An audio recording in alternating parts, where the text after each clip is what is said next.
Hello and welcome to Take You to School with Dr. Tom Prichard. I'm your host, JP John Paz with Two Man Power Trip. And of course, the star of the show, the former WWE World Tag Team Champion, the Doctor of Desire himself, Dr. Tom Prichard. Dr. Tom, how you doing today, sir? It's going great today, John. It never ends. The world keeps spinning around, and we keep hearing new things on a regular basis, and it's getting to be a smaller and smaller world every day. So, Yes. yeah, crazy things happening this time around. Unfortunately, starting off with a bit of a sad note, your trainer and one of the greatest of all time, the Iron Sheik, has passed away at the age of 81. R.I.P. Sheiky baby. Yes, yes, yes. It's going to happen to us all, but we knew Sheik was in bad health for a while now. So, Yep. uh, it's I know it's something that was expected and shouldn't be a surprise, but every time I read something like that or hear something like that, or you sent me a text Yep. and in the initial shock, you go, oh man, you know it's coming, but when it comes, you're not always. I don't think anybody's ready for it. Yep. So yeah, rest in peace, Sheik. Hi to Ibsen. Hello to Jason, and Jason throws out there R.I.P. Sheiky baby. Yes. Yes, yes, yes, yes, yes, yes. He was the first guy who. Let's see, Sheik R.I.P. Iron Sheik. Iran number one. Russia number one. America. Fatui. Patui. Tui. He made me LOL with that. He'll be truly missed. That is from Silo Ren. Well, Khosrow he was a authentic guy, and I first met him when he was wrestling with Muhammad Farouk in Houston, and I thought it was when I was 15. I started working in the office when I was 15, but it was closer to when I was 17, I guess, when I went down to the Coliseum with him, and it was myself and a football player, and I'm expecting him to put on his Iron Sheik. He wasn't the Iron Sheik then, but he had his curled-toed boots.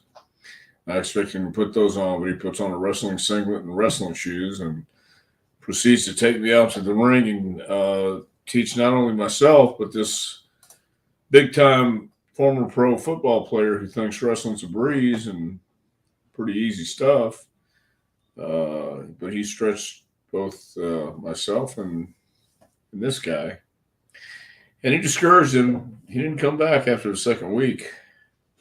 But Wow, this is a legit football player that he. yeah, yeah, yeah. Because wrestling's all fake and phony. You don't have to really work hard at it. But back then, they really tried to discourage. They broke Hogan's leg and Yeah. would do stuff like that in Florida. But yeah, it's one of those things that once I did break in, once I started wrestling, I wound up in Atlanta when Sheik was there and wrestled a few times, Columbus, Augusta, and around the territory, and always had a fun time with him. He was always a character, but I think people didn't see the real Sheik. He knew when to be Sheiky baby and when to chill out most of the time. So yeah, but I will say rest in peace on our Sheik. Anybody he was in a bad way for the last couple of years. I hadn't seen him in a while, but I heard rumors and people telling me that he was sick and not doing well. So it's going to come to everyone. But rest in Barbara. Sheik. Yep. Yes. Barbara. R.I.P. Iron Sheik. Iran number one. JD. Hello from Florida. Not believing the news. Rest easy, Sheiky baby. Well, believe it, JD, because it happened. It's the Sheiky baby was not in good health at all. Chris, hello. Hello, Chris. Jason, I saw an old WWF match with Sheik. He was the Great Hassan. Different name, same type gimmick. Yeah, he was Hassan the Arab in other places too. Muhammad Farouk in Texas for a while, and then when he finally came into the Iron Sheik gimmick, that was Cosgrove, Missouri. I read a story not too long ago that he actually reached out to Ed Farhat, the original Sheik, about using the name. Have you heard this? Yes. Okay, Yep. so you might know more about it than I would. Then I casually read it. I just heard that he gave him the okay. Like, yeah, you could Yeah, use it because you're not the Sheik or the Iron Sheik, so it's a little bit different. But he was yeah, okay with him using it. yeah. So that's kind of cool. That was obviously something that the original Sheik worked hard to accomplish his credibility in the business. So now he's passing it along. That's great. That's awesome. So Chris says, "Whoops, hey guys, love the show." Then he threw in there, "Doesn't he get a pile of virgins to humble in heaven or something like that?" I'm not sure the currency value of them hairy holes. Interesting, well, interesting. interesting. Yeah, I'm not sure how that works. If it's seven virgins or a bunch or a pile, I'm not sure how much constitutes a pile either. But wherever he's going, I think he'll be okay. No more making Brian Blair humble though. No, Those but days are over. he'll be waiting at the gate to make Baron Blair humble. Sure, well, I Ibsen can't has asked, believe "Where did you first meet the Sheik?" He said, "Houston, Texas." Believe it or Houston, not. Texas. Yeah, yeah, Barbara says, "Please ask Dr. Tom about training with the Sheik. He seemed to be very well respected with other wrestlers." yeah. The Iron Sheik was very well respected with everybody because he was an amateur wrestler. He was a great wrestler in Iran, and when he came over here, he helped break people in with Vern Gagne. Vern Gagne was a big deal on amateur wrestling and authentic wrestlers, and Sheiky Baby was as authentic as it got. But I think just the mere fact that this guy was an Olympic champion, went to the Olympics as an alternate, I think, for Iran, but he came back as a hero. And I finally watched the biography where, Oh, nice. yeah, the wrestler that he admired, I can't remember the name, but the wrestler who was a huge hero in Iran, wound up getting killed because he was outspoken about The the Shaw, yeah. Shah. Yeah, yeah, and I think Sheik saw that and said, "Yeah, I don't know if I need to hang around here too much because Can't trust them. can't trust him." And as we see what's going on everywhere in the world, I mean, it's just chaos. And back in those days, when late '70s, mid '70s, when he came over to the States, I think, it was. There's a lot of stuff going on, and a lot of people don't understand what Sheik went through. He was such a great wrestler. He became a bodyguard for the Shah of Iran, and then that regime became brutal, and everybody went nuts, and they took some of the Americans from the embassy hostage, and that's where Sheik found some great success as one of the hottest heels in the business at that time. Sheiki Baby and Skandar Akbar and anybody with a Middle Eastern gimmick immediately were hot heels wherever they were. From Brian L. Benson, he says, "Does the rubber chicken that flew into the ring at WrestleMania 39 have a future in the WWE?" Sorry, Burson is the last name there. Does the chicken? Do you remember the WrestleMania 39 when the chicken came in the ring after Cody lost? The rubber chicken. Anything is possible in WWE. Let me just say that. Yes, Yes. Wow. anything is That possible. sounds like a line from high above there in WWE. Anything is Sure, possible on the anything's World possible. Wrestling Federation. We Yes. can make it all happen. They might even be able to book God in a match. Whoa. Maybe God and Shawn Michaels. Yes. Together. Hmm. Yes. I think Vince wants that booking. Does Sheik have a better run with Hulk Hogan or with Sergeant Slaughter, in your opinion? Um, I think just the fact that it was the Sheik dropping the title to Hogan had a lot more consequence to it and meant more.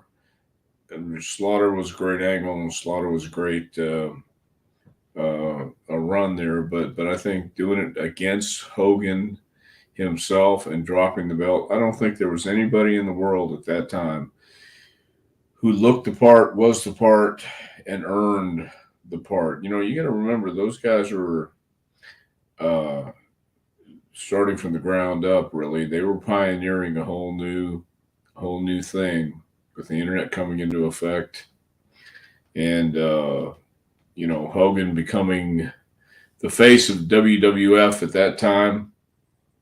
I think there was no better heel that you could pin this on and make the world champion than Sheik. He beat Bob Backlund, the All American boy, and now he's going against the All American hero, and he does the job in spectacular fashion. So right there in Madison Square Garden, the most famous address in the world. So I think the Hogan match and I think the Hogan run certainly it was not necessarily better, but it meant more in my opinion. The Slaughter Sheik matches are great and bloody as hell too. I mean, there's some really good ones between them, but I'm gonna have to go Hogan as well. His Yeah. appearances on Howard Stern were legendary. Yes, totally Yes. agree. Those were awesome. Yes, they were, and he knew. That's what I was saying earlier. He knew when to be Sheik. He knew what they wanted. He understood if he was on Howard Stern, what Howard Stern's audience wanted. Yep. So he was a smart guy, and part of being a smart guy is not let everybody know how smart you really are. And at least that's my opinion. That's what I think he was doing. Is he knew his persona. He knew what people wanted to hear. He knew when to do it. He knew when to slink back into calm mode, and don't let somebody set him off. So Crazy like a fox. Crazy like a fox. Yes. Doing my best at hell of a run. I totally agree. Phil, good evening, John and Dr. Tom, and our esteemed chatters. Godspeed, Iron Sheik, a world class athlete and incredible character. From Phil, I totally agree. Well, I agree. Yes. Definitely a world class athlete. This guy trained like a maniac and was always in great shape. I thought, even when he had that big belly, he could still suplex people all over the place and do the Iranian clubs or Persian clubs, whatever they're called back then. Yep. But yeah, I agree. From Chuck, thank you, Mr. Sheik, for all the memories that make me smile. Even now, I'm fortunate to have seen you wrestle JYD in Mississippi and Jerry Lawler in Memphis, both in 1982. Glad I went to those matches. God bless. From Chuck Arnold. Thank you. I forgot that Sheik was in Memphis for a while, and that was a place that on the west side of Tennessee, hell, the entire state of Tennessee. Let me just say that. You got real mountain people, and you've got farmers, and you got people that want to believe in wrestling, but they want to cheer, they want to boo. And by God, when this son of a gun comes from Iran, and he's talking about Haran number one, USA Patui, that got under their skin. And Jerry Lawler was the quintessential baby face wherever he went in West Tennessee. So yeah, that made for a great heel. That made for a great angle. And wrestling JYD in Mississippi must have been a ton of heat, especially back in '82. The dog was so hot. He got so much heat, he'd tell the crowd not to chant USA, USA, and the crowd would just chant USA, USA. Those daggum people. They wouldn't listen to our Iranian friend. He was just trying to help them out. Bobby Heenan, this is from Scorch. Bobby Heenan said Andre the Giant used to stretch the Iron Sheik in the ring by rowing his arms like a boat. Is that in fact true? Only Sheik and Andre know for sure if he was being stretched, because that was a surfboard hold, and that was a pretty simple hold. Yep. And I think my personal opinion is I think they both liked each other because they understood where the heat was coming from, and Andre was a pretty sharp guy too, and Cosro knew who and how to get heat on Andre with. So yeah, I don't know. I think that was Andre working. Andre would get a bad rap. I know I've heard it about sitting on people, farting on them, and squashing people. But he only did that to people he didn't care for or thought was being disrespectful. And I don't think Andre for a minute thought the Iron Sheik was disrespectful. I mean, only they know for sure, but that's just my opinion. From Charles, do you think they'll ever give Jacob Fatu a shot in the WWE when his MLW contract runs out, or maybe his criminal record is preventing him from being signed? Well, I hope nothing's going to prevent him from being signed eventually because that is a talented guy. Jacob Fatu is incredibly talented, and he'd be great to have on anybody's roster. That's why I think MLW is doing their best to try and keep him right where he's at. But yeah, I think reality is you want to bring a guy like that over to WWE and put him in the bloodline. Yep. Because he will capture the imagination of everybody. He is talented. Hell of a guy. Hell of a talent. So I hope they do. I hope WWE gets him before too soon. How was Iron Sheik backstage when he managed the Sultan? You were still there tag teaming with Skip in the fall of '96. I think Khosrow was happy to be there and doing something. He was great to have around. Always entertaining, always funny. That's why I say you need guys like that in the locker room. You need people to make things flow, keep it going. And the Iron Sheik did. He knew how to tell a story. He understood. So Please ask Dr. Tom if he ever tried the Persian clubs. yes, and I could not do them. I picked them up, and it's a balancing deal. It's got to be a balancing deal because they're just too heavy to do it anywhere else. It's a gimmick. It's a trick to it, but you have to know how to do the trick, and it still takes strength. I couldn't do it. I tried. I did. Chris says, I remember the feud between Hulk Hogan and the Iron Sheik. So did I. Actually, we kind of was hoping it would actually be longer. They only had a few return matches after Hogan, and the one big return match that they really built up at MSG, Hogan beats him in like 4 minutes, even quicker than the original match. So like they were really kind of not pushing him down, but they were really kind of making the point that like Hogan is the man now, and Sheiky is, well, I think they knew they understood they were going towards. So what year was that? 1984. Okay, so they knew they were headed towards WrestleMania. They knew they were headed for a big show. They knew, and they needed to move on. And they kept Sheiky Baby around with Volkov. Of course, WrestleMania, him and Volkov won the tag titles. Yeah, sure. So, yeah, it was.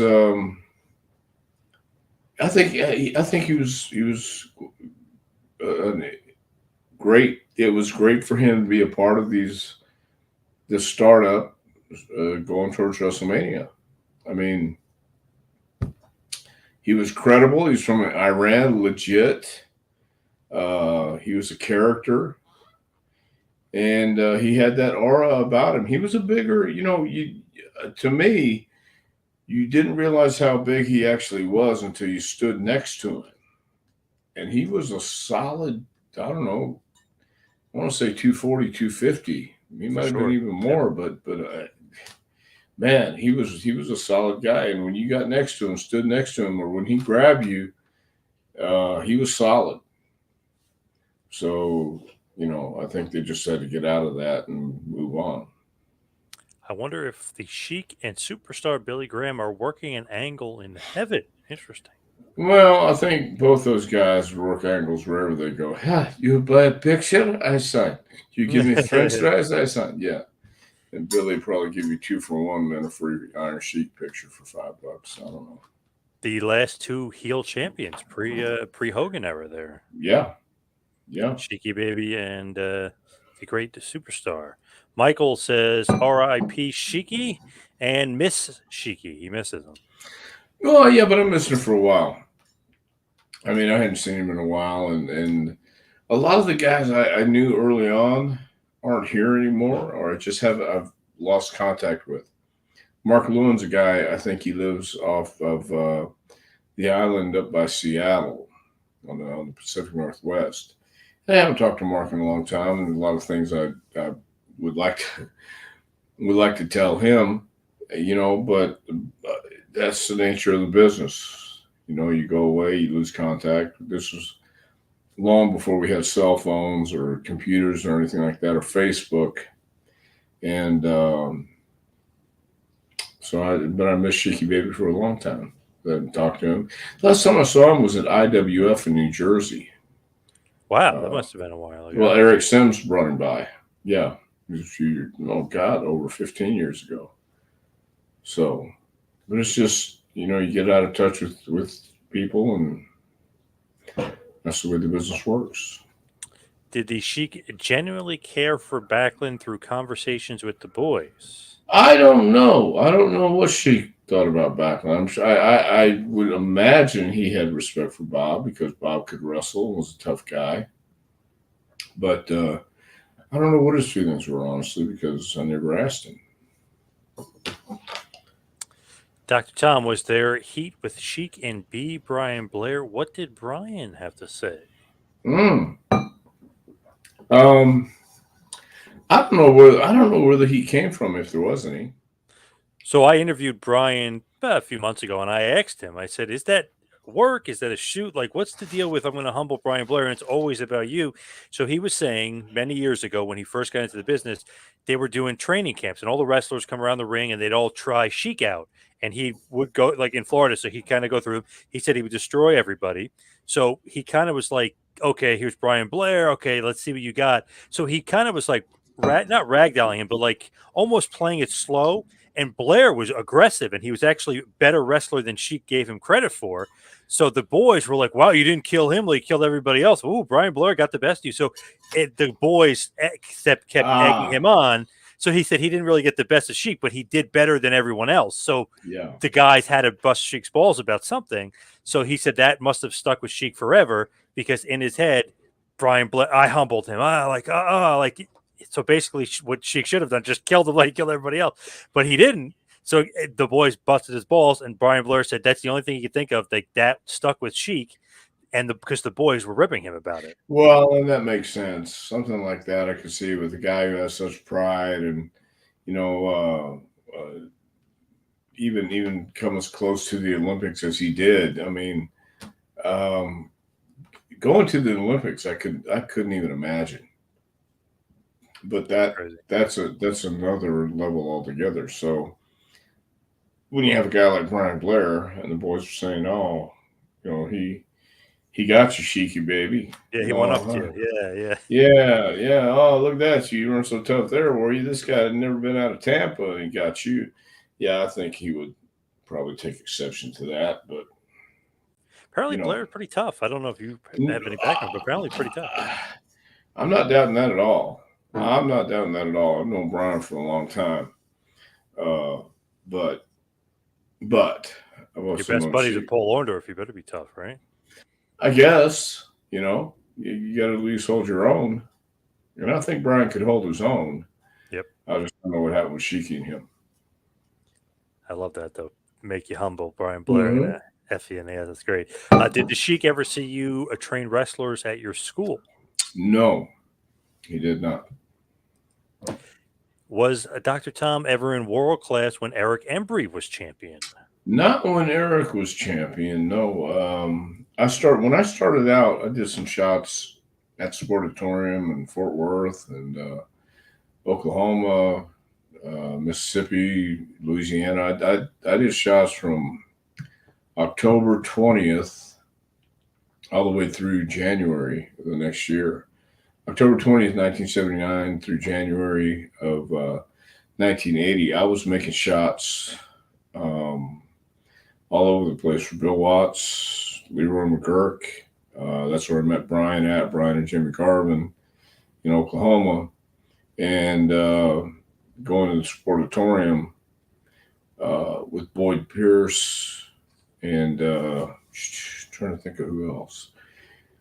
But I worked around that southeast part of the country, and but when Eric was champion world class wrestling, no, I was never there. I was there later on when Eric was booking for Memphis, and we were taking the bus to Dallas on a Thursday night, get there on a Friday, and hang out and wrestle that night and drive all night, get to Memphis. I mean, to me, that was actually a cool ride because we do Monday Memphis, Tuesday Louisville, Wednesday spot show, Thursday spot show. Then everybody would meet at the Kmart parking lot in Hendersonville, Tennessee, and get on a nice tour bus. And you had bunk beds, or the guys would stay up all night and roll in Dallas probably about 7, 8 o'clock in the morning. Baby faces usually go to the gym. The heels would find a couch to crash on in the back and get ready for the day and the night. Loved Sheik's interviews with Gene Mean. Yes, the Gene Yeah, Mean. Gene Min knows the Iron Sheik how to talk to him. So Sheik used to pop Mean Gene, which was hard to do. I know he hardly ever broke, but Sheik would break him. yeah. Dr. Pritch, can you give us one or two of your best backstage heat moments or funniest backstage Sheiky baby ribs you can recall from over the years? I don't recall anybody ever ribbing Sheik, or him ever ribbing anybody else. But you know, I think the one backstage thing was when somebody told Sheik baby he was going to be tested, and he said, "You can test me, I don't care." So for the you have to pee in a bottle test. So he came back and said, Sheik, you're positive. He says, see, I told you, everything is okay. I said, no. No, you tested positive. That means you flunked. So, Yeah. no. Well, if I did, then what about him, and him? Because we were all doing the same thing last night. It was like, he stooged everybody off. It's like, oh, my God. Yeah. So what I remember is those other guys also got tested, but they didn't get fined, and he was a little bit upset about that. But yes, of course. If you're there in the same room or in the same place doing whatever you're doing, then everybody gets the same thing. Ragu Overlord. Guess Classy Freddie Blassie, the Sheik, and Nikolai Volkov will be cutting a promo on a pencil neck geek right now. Don't say USA. I wonder if everybody's up there booking stuff or if they're just kind of hanging out going, thank God we're off tonight. I mean, that must be a pretty cool place. So for those guys to sit around and hang around. And I have this theory that no matter where you are, the people that you loved who passed away, or they're going to be with you no matter what. It's just, it's how you talk to them. And when you finally go, nobody knows what it's like on the other side, but I think it'll be kind of cool because there's no arguments, there's no fighting, there's just glad to see you again, I hope. Yep. Russell, been a wrestling fan since he was 4. He's seen many famous wrestlers, R.I.P. Iron Sheik. Michael says that the Jerry Briscoe had said Andre didn't like Iron Sheik. Interesting. Maybe. But only they know for sure. That's my point.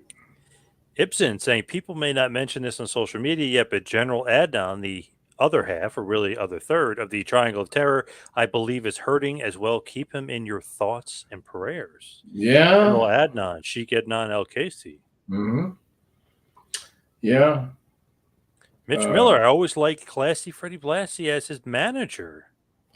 Well, Blassie was a great talker, and Sheik was a great talker. You just couldn't always understand him. So I think Freddie kind of kept him in line when needed to be. So that's another reason. He was hired the most times after Marty Jannetty. What did Vince see in him besides talent? I think Vince felt a loyalty to the Iron Sheik, especially during that moment of change. He came in, put the belt on him, and he was a perfect foil for Hogan. He was the perfect heel, the perfect foreign heel, especially. I'm an All-American, and the Iran madman, the Iron Sheik, is going to pay for it. So I think Vince was loyal and appreciated what Sheik did.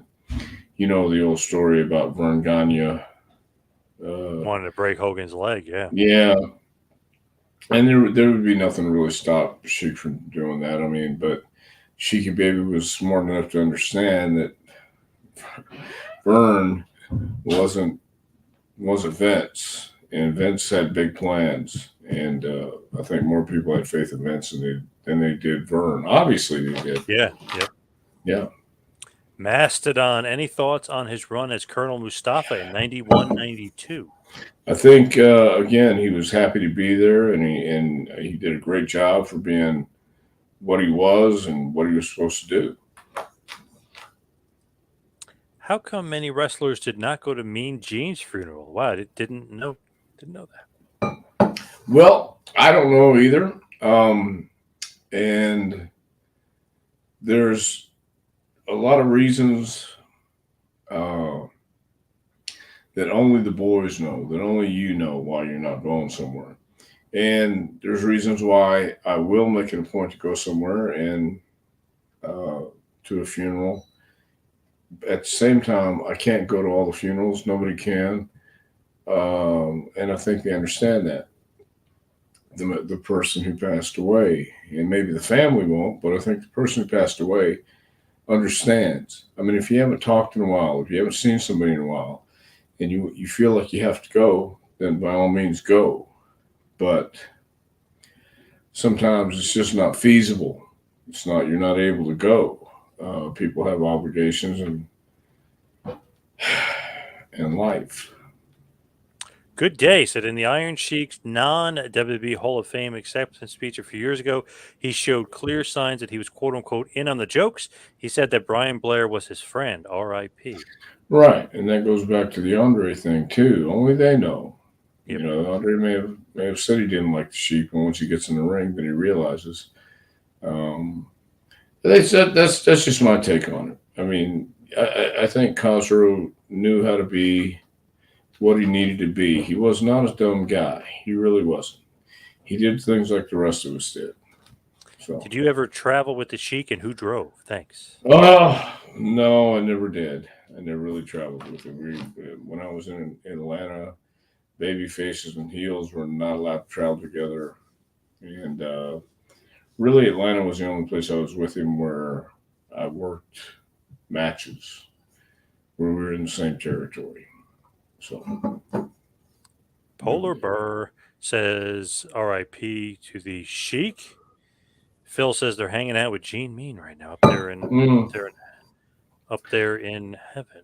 well, they're probably having a few drinks and telling stories, and that works. Hello, Matthew Holland. Hello, Tom Prichard. Wow, full name. Yes, good. Well, I do have a full name, John. I just like that he put that in. No, that's good. Does Tom know who Dan Marade is? The guy from Boston, Dan Marade? I don't know, man, but the name does sound familiar. Ben said, "Did the Iron Sheik hold any championships in AWA? Not that I know of." Yeah, I don't think so. I don't think Now, he did.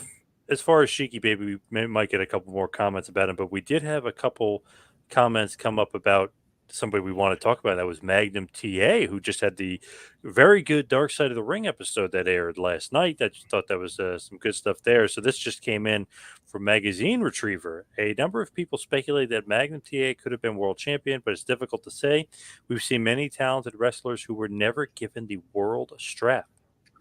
Well, I think on the dark side, I just watched that this afternoon. They said they had a meeting in New York, Yeah, and they and gave when Bob Goggle and everybody gave it the thumbs up. Yep. yeah, and that's the way they would do things on occasion is meet with somebody and tell them, okay, this is what we have planned, and this is the lead up to it, and about 8 months from now, this is what we're going to do. So I believe he certainly would have, and I knew Magnum when he broke in Texas, um, and he was just a big green guy too. You know, we teamed together a couple times, we wrestled each other a couple times, and then we broke off and went our different ways. So It's yeah, pretty amazing. I didn't realize you guys were like teaming and wrestling in 1981 in Houston, Texas. I didn't right, realize it until I looked it right, up. Very yeah, cool. yeah. It was very cool, and he had the size, he had the ability, and they were getting ready to groom him. And once they sent him to Florida, I think that's where he said he really got the education. He got the education from Watts, and then he furthered it with Eddie Graham in Florida. So he has some good mentors on his side. I love that Dusty gave him the idea for the motorcycle and the Mm, jacket, and he told him, don't quit yet. But he didn't exactly tell him that like that's his new gimmick. But he kind of like pushed it on him and told him like to do that and to drive through the arena like that. And all of a sudden uh, they see him and the crowd goes nuts because they see him driving in. Like, yeah, this is your gimmick now. Like, obviously right. Dusty knew it would work. Yeah, See, that's I don't know why it's missing today, but guys like Dusty who could see something and create a storyline is missing. There's not a lot of that going on today, and it's pretty yeah. simple, basic stuff that works in the long run. And as long as you cultivate it and find authenticity along the way, you have to be authentic to begin with, but you got to find it along the way as well, and never stop looking for it. From Dell Mountain, hearing Barry Darso describe Magnum TA's accent is very impactful. Barry seemed almost as upset as Magnum himself was. Well, I think a lot of people were upset because this was a guy at the top of the cards, and he was going to be the guy leading the company shortly. And Jimmy Garvin talks about the angle, and then they never got to fulfill it because the accident happened. So, And um, obviously, that would have led up to Magnum versus Flair at Starcading, and he probably would have won instead of Nikita versus Flair, and obviously Flair retained. right, right. So, I think a lot of people were upset just for business, for personal reasons, no matter what it is. Phil, going back to the Dan point. Dan, yes, Dan is from Boston, a friend of mine and friend of the Iron Sheik. Okay. I've heard the name. I think I just don't know. MWF, that's what it is. Yes, in Boston. Okay. Yeah. Hey, Eric Tate. Hello, Eric Tate. Hello, Eric Tate. Hi, cousin Philadelphia. Please ask, in addition to Magnum TA, was David Von Erich supposed to hold the belt? Was David Von Erich supposed to be NWA World Champion? Well, let me just state the obvious. I wasn't in the meetings, but I think that's been the rumor for years. And when you look at things the way they were at the time, I wasn't, I was clueless. But then you realize the political connections of Von Erichs and what they meant to the NWA and Texas, what a territory it meant to the NWA and St. Louis and the friendship that Sam Munchnick and Fritz had. Um, yeah, I think David certainly was in line to be the next NWA champion, or shortly thereafter. He had the size. They sent him to Florida to get him groomed as a heel, just to see if he could adapt. So yeah, I think David was supposed to get the title too. Jason says during his run, Magnum TA had an uncanny resemblance to Jake the Snake Roberts. Yeah, but they were trying to say it was uncanny resemblance to Tom Selleck. Yes, He did look like Jake, but with a better body and about 5 inches shorter. I mean, not that he yeah, was small. Jake is just about 6'7". I mean, Jake was a yeah, monster. Yeah, but yeah, skinny. yeah. But he did in the face a little bit look like Jake, and man, just we could go all night long saying what if, what if, what if, but what happened happened and changed the course of history. Baby Doll said Tully and Magnum didn't really get along backstage in the 80s. Mm. Well, when Magnum was in San Antonio, Tully was on top, Tully and Gino. and Magnum was just starting. So that could have something to do with it. The egos and political bullshit that was going on. I'm sure it was something with that anybody who had to deal with Tully or the Horsemen or any of those top guys found out that they're top guys for a reason because they're going to fight for their spot. They're going to be um, suggesting storylines that may not always work for you, but they're going to make sure it damn sure works for them. And I can see Tony and Magnum maybe not having the best relationship all the time backstage. Yeah, Tully told me they didn't really get along well, but it actually worked out better for the feud. He said, yes, they would like sometimes potato each other, but it Right. worked out better for the feud because it literally seemed real. You know, it's like, wow, these guys really hate each other. Just Well, it was it like worked. Bret Hart and Shawn Michaels, same Yep. thing. Yep. Yeah, and it's good to have that rivalry. It really is. Joel Cuevas says Magnum TA is no Hulk Hogan. Who No, is?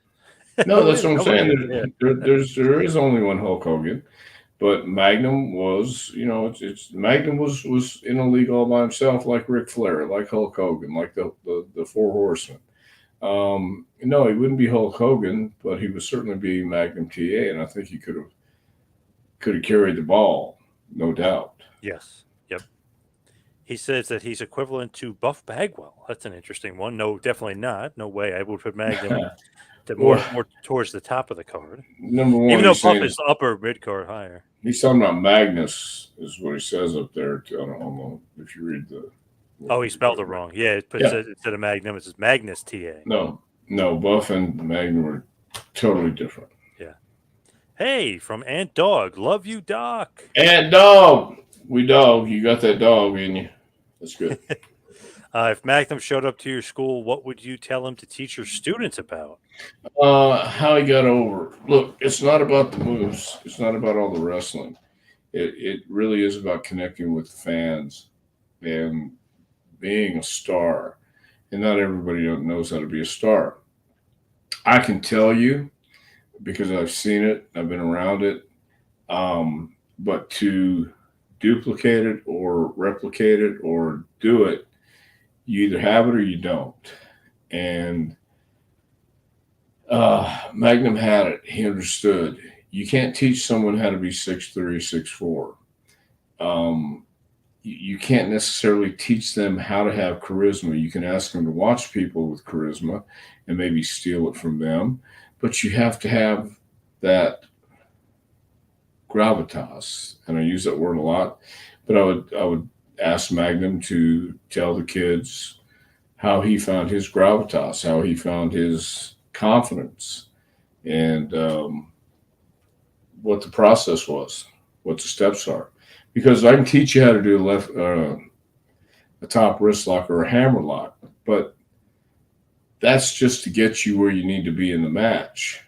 The rest is so important, from being able to talk, communicate, promos, look to look, walk to walk, talk to talk, how to ride a Harley Davidson to the building. That's Dusty Rhodes. That's genius to tell someone, look, go buy a Harley, ride up to the building, and you'll get over. Not everybody knows that. Not everybody can do that. Not everybody understands it. So there's a lot of elements that are involved, and from somebody who's done that, been there, done that, that's what you need to hear. Barry Windham was supposed to hold the belt as well from Little Patty. But Barry Windham did hold the belt. Yeah, but years later, yeah. Yep. Yeah. From Scorch, a few years ago, there was a round table of wrestlers sitting with Magnum TA. They all showed their support for him. I think it meant a lot for Magnum. I think it meant a lot to Magnum too. Anybody who's behind you, especially after what you've been through, certainly did. I don't know how old they are, but he's got twins, boy and a girl. I think they're probably 13-ish. Maybe. So he's doing pretty good. He's got a good job. I mean, Magnum's doing pretty good. You can't really knock him. He didn't give up. I mean, he's not bitter at all. I mean, he did great after that horrible accident. Yeah. I mean, life throws you some curves, and we've all been thrown curves. It doesn't happen the way we always like it to be, but he worked it out. And Wahoo really did help put Magnum over. I agree. Random question: what is your favorite movie, Dr. Tom? Reservoir Dogs. Ooh, that's a good one. That's a good. It is a Have you good ever one. seen a great movie called The Usual Suspects? I have not. I know what Oh, I've seen the bits and pieces of it where the lineup comes, but I have not. The oh, Reservoir Dogs just connects with me. I like Moneyball a lot too. That's become one of my new favorite movies too, just because it is so much like wrestling. Um, in the sense that there's more to it than just the game. yes, It really is. There's more to it than just the game. yes. Happy Hump Day from Mike H. Yes, Happy Hump Day. You It know is what's a a great hump day. you know what's a great movie? One of my favorites that you would absolutely love, and I'm sure you've seen it before. John Wayne, The Shootist, his last movie. Love that. I have not seen The Shootist. Oh my god! No. So it parallels him doing, and he had cancer, whatever. It parallels his career being over, but the movie is very eerily similar because it's like him going for his last gunfight, and he's setting it up like he knows it's going to be his last one. It's very interesting, very cool, but it's Good eerily storyline. similar. Yeah, but eerily similar to his real life too. So it's like, wow, holy shit! It was his last movie. Really, really good. I'm surprised you haven't seen that. You love John Wayne. I well, who doesn't love John Wayne? Well, yeah. Thank you. So, Jason, the car Magnum had in his accident, 911 Turbo had a reputation of being called the Widowmaker. It's a good thing he survived.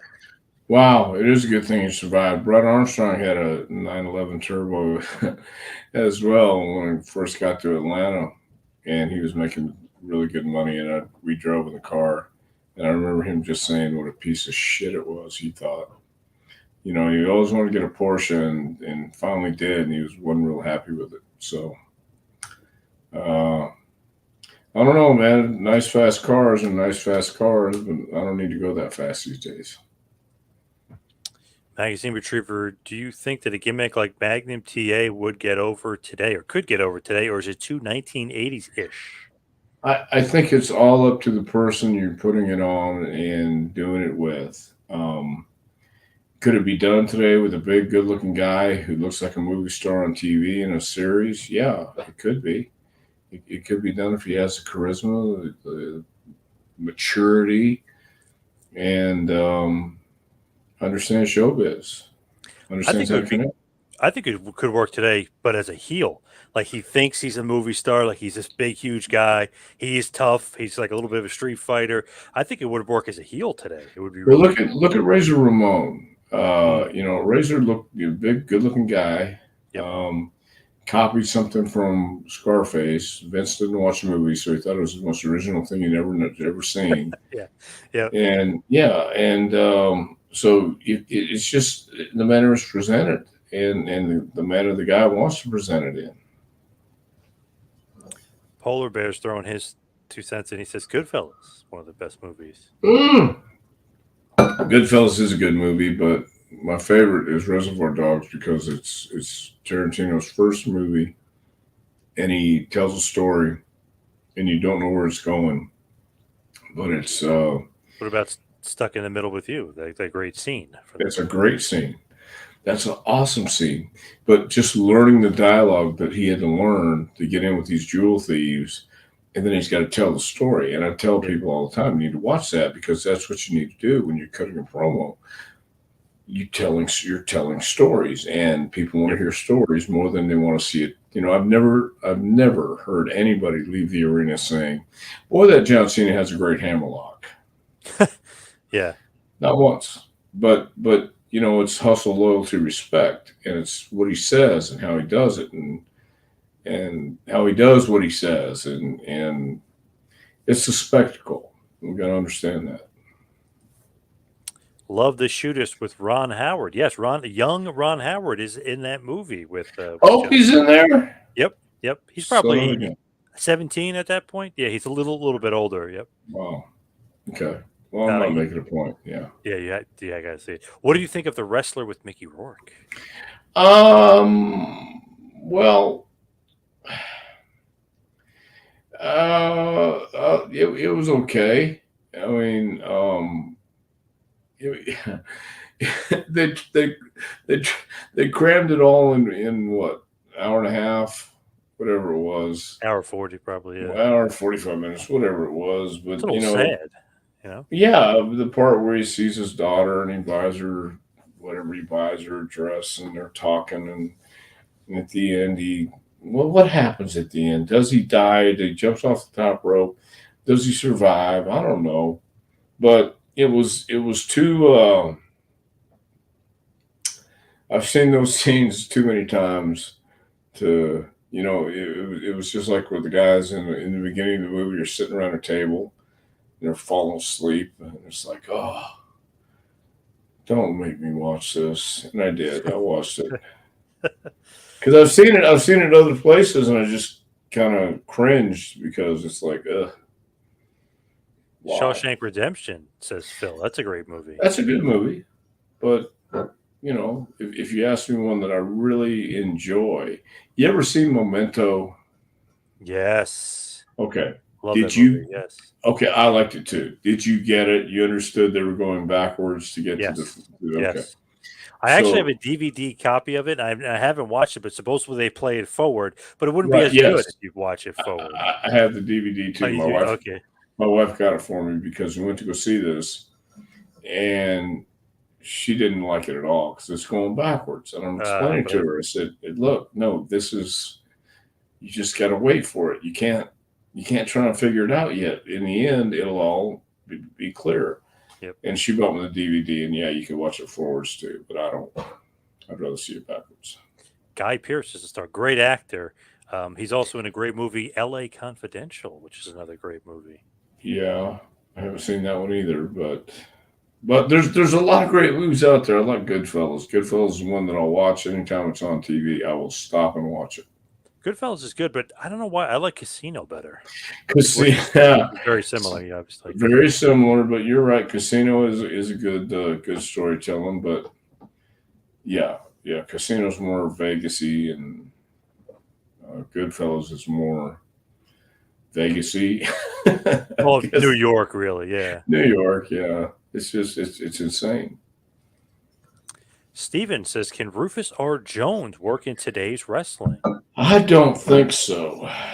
I mean, I could be wrong, but I think Rufus might be outdated and canceled. What about his son? Could that gimmick work in today's wrestling? You talking about Slick? Yeah. Yeah. Well, I mean, they're still on TV on Sunday morning, so I think Yeah. it just had to be updated. Phil says, what about Bronx Tale? Ooh, that's a good one. Missed that one too. Oh my God. What are you're missing all these great movies. Oh my I God. was on the road pioneering this business, John. I was trying to make it a better place for you when you saw wrestling. Could Ox Baker work today? Yes, Ox had a great look. Yeah, I think Ox being Ox, he could definitely do it. Mitch says, Jive Soul Bro. Sure, Polar Bear says, LOL. What about Akeem? sure. I think Hakeem could if given the right opponents. I heard something the other day about Karrion Cross, and said he wasn't getting over, and they wondered why. So what's missing? But the difference between, and I like Karrion Cross, nice guy, Yeah. but Awesome. difference between a Karrion Cross and an Akeem is Akeem understood how to connect and how to do his job and how to do his stuff, and he had enough under his belt. That's just my opinion, to connect with the audience and tell a story. So Karrion Cross is kind of struggling right now. From Barbara, please tell us how to get Dr. Tom's book. I believe it was endorsed by The Rock and the Iron Sheik. Oh, I can't believe. Well, you can get that book. Yes, you can. At jpwrestlingacademy.com.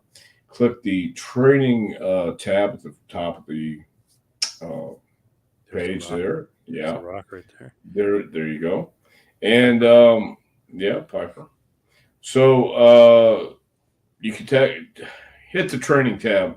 Go to jpwrestlingacademy.com. You'll find it. Also, you will find a place to apply for our next session, which begins July 3rd, 2023. So, jpwrestlingacademy.com has all the information for the book and training. All right. And Barbara wants to know about a signed copy. Oh, if you want a signed copy, email me at jpwrestlingacademy@gmail.com and we can get a signed copy to you too. Thank you, Jason. Thank you. He thanks us, but thank you, Jason. And thank you, everybody out there, for listening. At first, I'll just want to mention real quickly, you can follow me on Twitter and Instagram at 2Man Power Trip. Check out the website, tmptempire.com. Follow Dr. Tom on Twitter at Dr. Tom Prichard. Dr. Tom, anything else crazy? Anything else going on? Just got JPWA stuff going on. Next couple of weeks, we're going to be getting ready for the graduation, and we're out of here. Nice. Good stuff. Thank you, everybody, for listening. We'll see you right back here next week for a little Take You to School with Dr. Tom Prichard. We'll see you next week, folks.